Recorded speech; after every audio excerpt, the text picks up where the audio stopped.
அவர் பொய் பேசுவதிலே வல்லவர் என்று சொல்வேன். கூசாமல் யோசிக்காமல் பொய் சொல்வார். அவருடைய குடும்பத்தையும் அதுபோன்று பழைக்க வைத்திருக்கிறார்.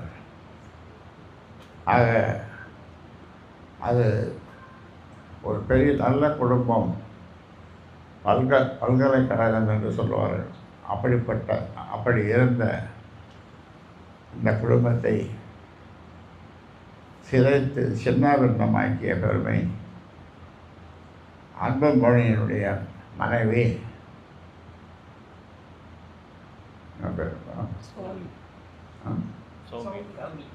சௌமியா.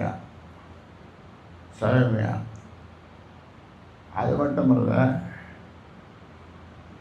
அந்த குழந்தைகளையும் என் பேத்திகளையும் அதே மாதிரி பழக்க விட்டார். ஆனால் இந்த பொய்யர் குடும்பத்தை சேர்ந்த யாரும் இந்த பொய்யரோ அந்த பொய்யருடைய அப்பத்த பிள்ளைகளோ